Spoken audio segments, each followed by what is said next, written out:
ক্লাসে ঢোকার সাথে সাথে প্রিন্সিপালও ক্লাসে ঢুকলো আর বলল, তোমাদের মধ্যে তামিমকে? জি স্যার, আমি। তুমি আমার কেবিনে এসো। আচ্ছা স্যার। তারপর আমি প্রিন্সিপালের কেবিনে গেলাম। সেখানে গিয়ে দেখি কলেজের সভাপতিও আছে, সাথে আমার আব্বুও। তারপর সভাপতি তারেক চৌধুরী মানে অবনীর আব্বু বলল, তুমি সেই তামিম যে প্রতিদিন আমার মেয়েকে বিরক্ত করো? ঠিক বুঝলাম না স্যার।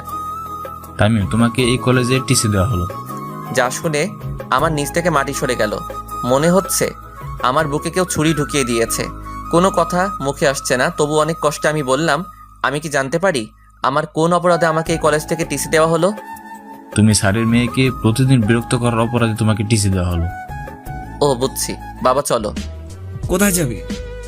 কেন বাড়ি যাব? কারণ এই কলেজে আর আমার জায়গা নাই।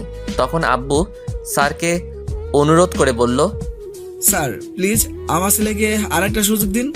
আমার ছেলে যতই খারাপ হোক না, এই কাজটা করতেই পারে না।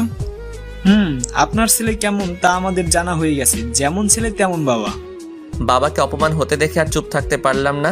সোজা গিয়ে সভাপতির কলার চেপে ধরে বললাম, মিস্টার তারেক চৌধুরী, আপনি আমাকে যতই অপমান করুন মারুন, কিন্তু আমার বাবাকে অপমান করবেন না। তারপর প্রিন্সিপাল এসে আমাদের ছাড়িয়ে নিয়ে তারপর আমার আব্বুকে বলল, এই যে মিস্টার, আজকের পর থেকে যেন আপনাকে আর আপনার ছেলেকে এখানে আর না দেখি। এখনই বেরিয়ে যান। আব্বু চলো। তখন তারেক চৌধুরী বলল, তোকে আমি দেখে নিব। যত পারিস দেখে নিস। তারপর আর কথা না বলে বাবাকে বাহিরে এনে ক্লাসে গিয়ে স্যারের অনুমতি নিয়ে ক্লাসে ঢুকে বইগুলো নিয়ে বাহিরে চলে যাব। ঠিক তখনই, তামিম, তুমি কোথায় যাচ্ছ?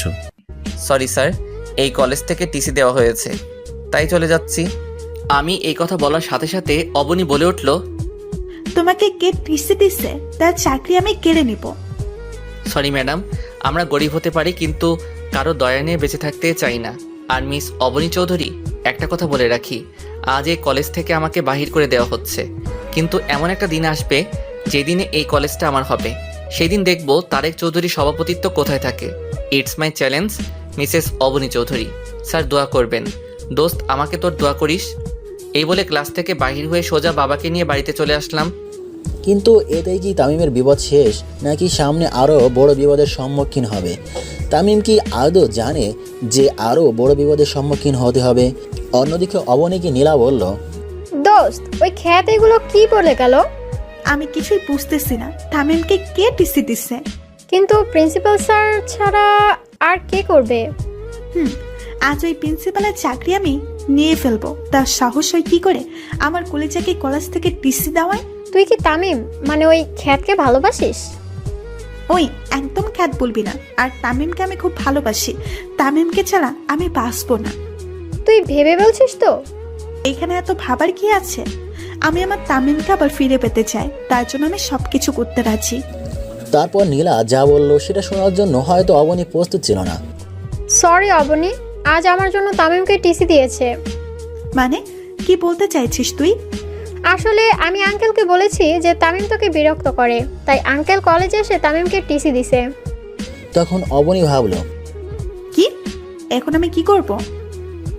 আমি কি আবার তামিমকে হারিয়ে ফেলবো? না, আমি তামিমকে হারাতে চাই, কিন্তু আমার বারবার কেন মনে হচ্ছে আমি হারিয়ে ফেলেছি। না, আজ যে করেই হোক তামিমের বাসায় যেতে হবে। কিন্তু আমি তো তামিমের বাড়ি চিনি না। তো কি হয়েছে? তামিমের বন্ধু রাফির থেকে জিজ্ঞেস করব। কি ভাবতেছিস? কিছু না। এই বলে ক্লাস থেকে বেরিয়ে সোজা বাড়ি চলে গেল। এদিকে তামিম আর তার বাবা বাড়ি পৌঁছে গেল।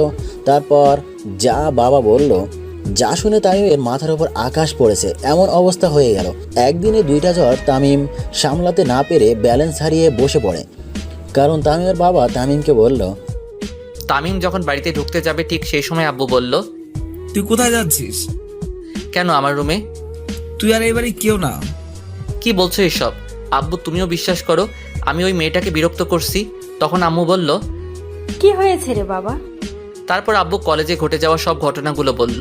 তারপর আম্মু সোজা এসে আমার গালে থাপ্পড় মেরে বলল, ছি, তোকে আমার ছেলে বলতেও লজ্জা করছে। বেরিয়ে যা আমার বাড়ি থেকে। আম্মু শেষ পর্যন্ত আর বলতে না দিয়ে, আজ থেকে তোকে আমরা ত্যায্যপুত করলাম। তুই এই বাড়ি কেউ না, বেরিয়ে যা আমার বাড়ি থেকে। আর কোনোদিন যেন আমার মুখের সামনে না দেখি। এইসব কথা শুনে মনে হচ্ছে কেউ আমাকে লাঠি দিয়ে আমার মাথায় বাড়ি মারছে।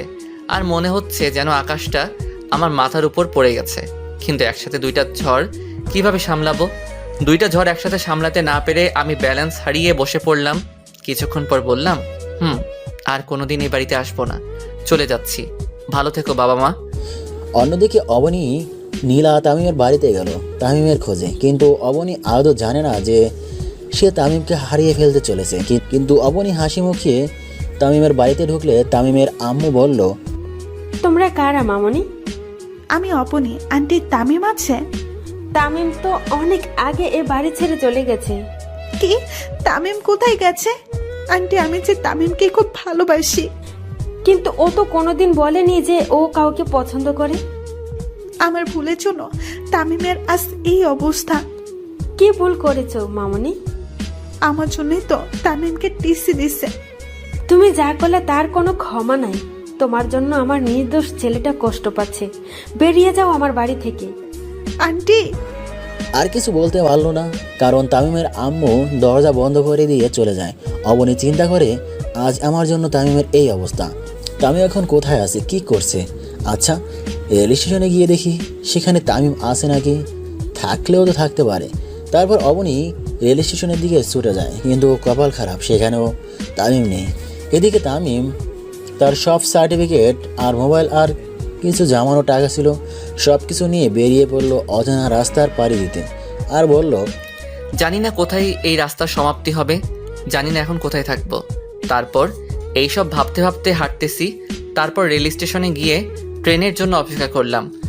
অবশেষে অপেক্ষার সমাপ্তি ঘটে। স্টেশনে ঢাকাগামী ট্রেনটাতে উঠে পড়লাম। তারপর ট্রেনটা নিজের মতো করে চলতে লাগলো, আর আমি বাহিরের দৃশ্য উপভোগ করতে লাগলাম।